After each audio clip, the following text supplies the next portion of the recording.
Merci Madame la Présidente, Madame la rapporteure, chers collègues. En préambule, je souhaite saluer la rapidité de cette navette parlementaire, comme quoi c'est possible, lorsque nous partageons l'intérêt supérieur de l'enfant, de légiférer dans des délais contraints sur des sujets de société. Cette PPL Billon, nous le savons, a été sujet à de nombreuses controverses, et ce depuis le départ de son premier examen par le Sénat en janvier dernier. Je le regrette parce que je ne doute pas du travail de la sénatrice Billon et de Marie Mercier, de mes amis sénateurs et sénatrices, dont des amendements nombreux ont été repris.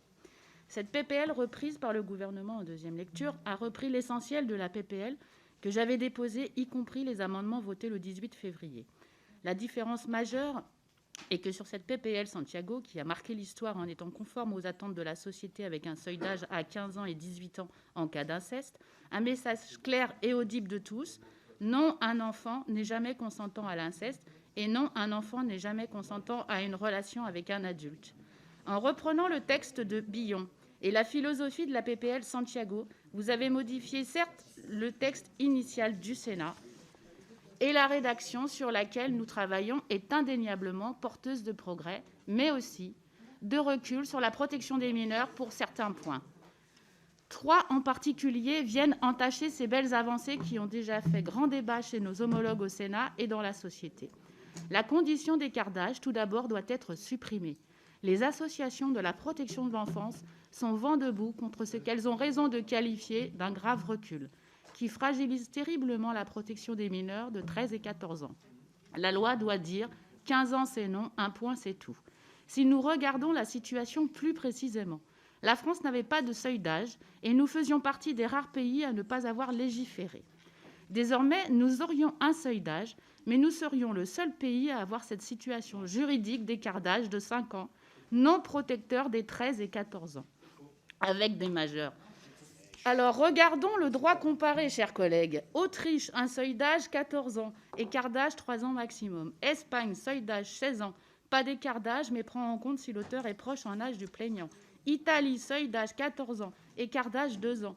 Suède, seuil d'âge 15 ans, si faible différence d'âge de minorité.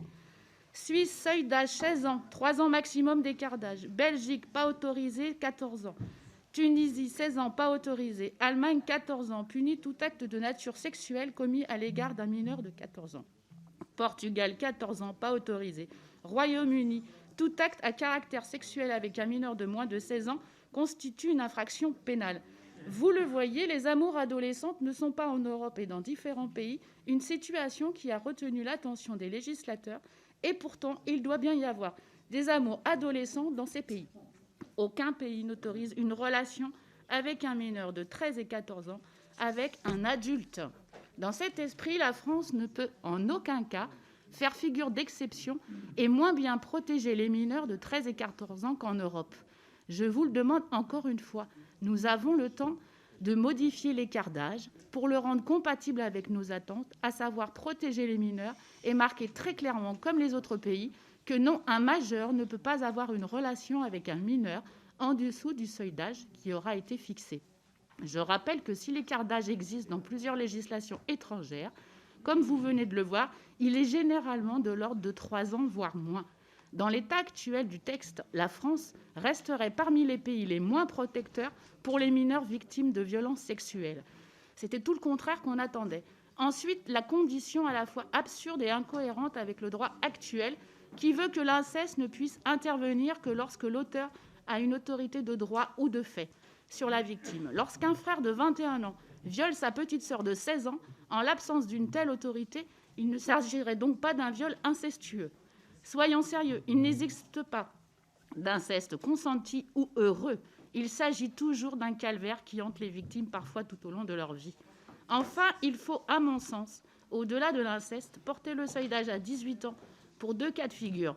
D'une part, les victimes de la prostitution, qui reste un fléau en France, que le mineur prostitué ait 15 ou 16 ans. Nous devons les protéger et mettre un seuil d'âge pour 18 ans sur ces questions-là. Et les enfants reconnus porteurs d'une vulnérabilité particulière, notamment d'un handicap.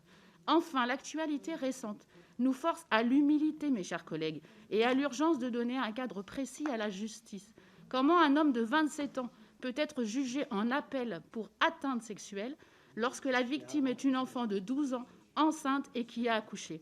Je m'interroge sur le message que nous envoyons à la société et me révolte après tant vu d'enfants dans des situations qui y ressemblent en protection de l'enfance durant toutes mes années en Val-de-Marne sur la protection de l'enfance.